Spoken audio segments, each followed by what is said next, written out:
उद्धव ठाकरे के करीबी का दावा, भरोसे के काबिल नहीं है शरद पवार।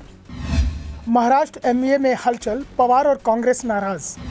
सीट बंटवारे के मुद्दे पर भी एमवीए में तेज हुआ टकराव। महाराष्ट्र की राजनीति में इस समय प्रकाश अंबेडकर को लेकर हंगामा मचा हुआ है। प्रकाश अंबेडकर की पार्टी वंचित बहुजन अघाड़ी का शिवसेना के उद्धव गुट के साथ गठबंधन है। उद्धव ठाकरे की पार्टी महाविकास अघाड़ी में शामिल है, लेकिन अंबेडकर को लेकर एमवीए में एक राय नहीं है। कांग्रेस और एनसीपी ने साफ कर दिया कि प्रकाश अंबेडकर उनके साथ नहीं है, वो उद्धव के साथ हैं और उन्हें अपने साथ रखने की जिम्मेदारी कांग्रेस और एनसीपी की नहीं है, ठाकरे की ही जिम्मेदारी है। इसलिए जब भी सीट शेयरिंग की बात होगी, हम लोग ठाकरे से बात करेंगे। ठाकरे को वीवीए को कोई सीट देनी है तो वो शिवसेना के कोटे से दी जाएगी। एनसीपी और कांग्रेस अपने कोटे से एक भी सीट वीवीए के लिए नहीं छोड़ेगी।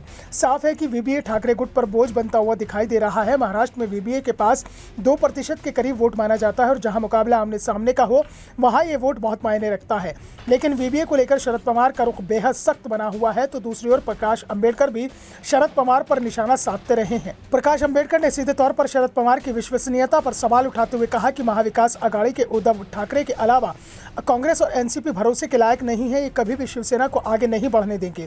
ठाकरे के साथ हमारा गठबंधन है और ये मजबूत गठबंधन उद्धव ठाकरे को भरोसे वाला आदमी बताते हुए प्रकाश अंबेडकर ने कहा कि उद्धव महाराष्ट्र के विकास के बारे में सोचते हैं, उनके मन में किसी तरह का छल कपट नहीं है और इसी के चलते वीवीए और शिवसेना ठाकरे के बीच गठबंधन हुआ है। प्रकाश अंबेडकर के बयान से साफ है कि एनसीपी में नाराजगी दिखाई दे रही है। एनसीपी साफ कर चुकी है कि वीवीए का बोझ एमवीए नहीं उठाएगा।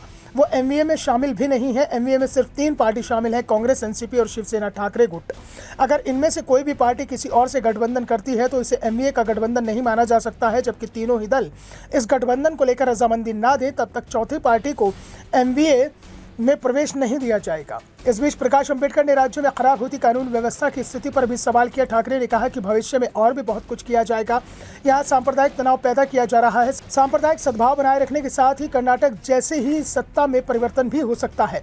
बीजेपी और प्रधानमंत्री नरेंद्र मोदी के सामने एजेंडा खत्म हो चुका है। एक ही एजेंडा बचा है, नफरत फैलाने का, और उसी पर बीजेपी सिर्फ आगे बढ़ रही है। साफ है कि प्रकाश अंबेडकर सिर्फ बीजेपी को ही अपने निशाने पर नहीं रखे हैं, वो एमवीए के घटकों पर भी निशाना साध रहे हैं, जिस कारण एमवीए गठबंधन में भी तनाव दिखाई दे रहा है। एनसीपी के नेता अजीत पवार और कांग्रेस नेता नाना पटोले तो कई बार अंबेडकर को जवाब भी दे चुके हैं। इस बीच अंबेडकर का एक बार फिर एनसीपी और कांग्रेस पर बयान सामने आया है। अब देखना है कि एनसीपी और कांग्रेस के नेता क्या जवाब देते हैं, लेकिन ये साफ है कि प्रकाश अंबेडकर के बयान के चलते उद्धव ठाकरे जरूर मुसीबत में दिखाई दे रहे हैं। दरअसल प्रकाश अंबेडकर की जरूरत शिवसेना को सबसे ज्यादा बीएमसी चुनाव के लिए है। बीएमसी में एनसीपी बेहद कमजोर है, उसके पास वोट बैंक नहीं है जिसे ट्रांसफर किया जा सके। कांग्रेस के पास जरूर मुस्लिम वोट है। इसके अलावा प्रकाश अंबेडकर की मुंबई में अच्छी खासी उपस्थिति है। शिवसेना के विभाजन के बाद मुंबई में इसका ज्यादा असर नहीं दिखाई दिया। ऐसे में उद्धव ठाकरे बीएमसी की सत्ता बरकरार रखने की कोशिश में जुटे हैं और इसी के चलते उन्हें वीवीए से गठबंधन किया है। लेकिन ये गठबंधन अब पूरे के पूरे एमवीए पर ही भारी पड़ता हुआ दिखाई दे रहा है। ऐसे में उद्धव ठाकरे के सामने बड़ी चुनौती है कि कैसे अंबेडकर और पवार को एक पाले में बनाए रखा जा सके। Bureau report, the Dhakad news.